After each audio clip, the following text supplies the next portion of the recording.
If you are practicing Kata, taolu, or Tai Chi forms of taolu, and you don't know the applications, then you're just really practicing something that has so much more. You need to practice Bunkai and China.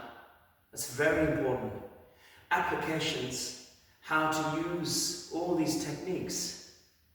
There are martial applications. There have been health benefits associated with the movements like Qigong. And so, a movement like this,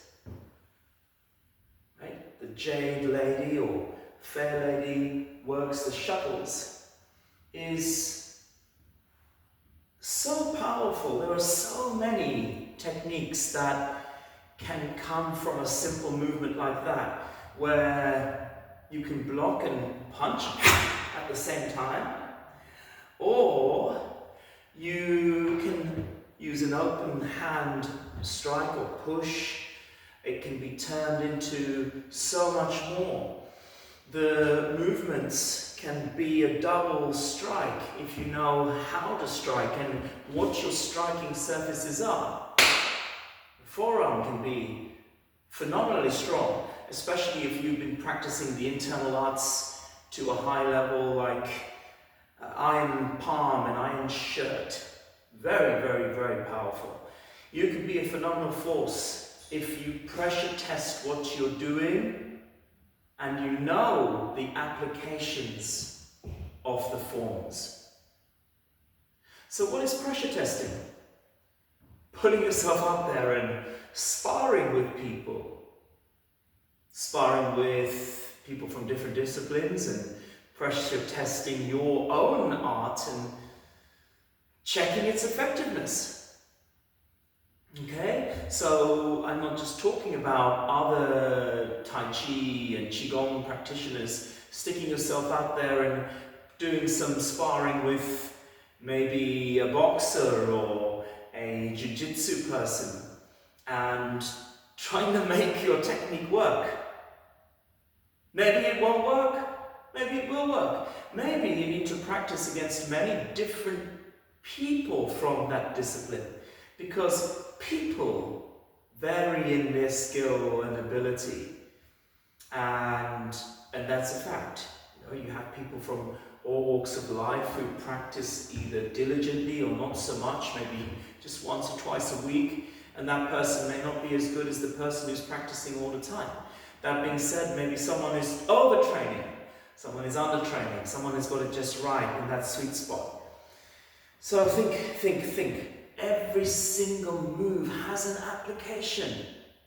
Every single one. And even the opening move, rise and sink, has so many applications, from striking to grappling and attacking specific vital points on the body.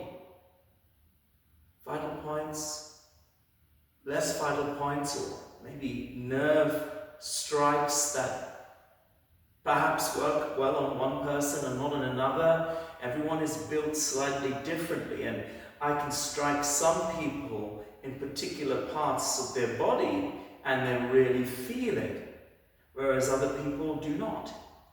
So that's why I always advocate going for vital points, like the eyes, the ears, the throat, the groin, if you're using this for self-defense. Okay, so think about what you're doing, how each move can be adapted for something. I like part the horse's mane because you have several powerful blocks in this very basic movement. Here, here, here, here, and even in the transition, here, right? You've got several blocks. Think of how you would counter using other strikes, moving backwards, moving forwards, how you might utilize that movement in reality. There's so many ways in which you can do that. So think Bunkai all the time. What about this type of movement here? Okay, so you see a lot of movements in Tai Chi where you're gathering. Okay? So, or even the other way, this. Either way, you can use these movements in grappling if you really train it and then pressure test it. Okay? So think about the ideas behind Tai Chi, pressure test it with a sparring partner, eliminate what doesn't work, keep what does. It's simple. Everything that works for me may not necessarily work for you.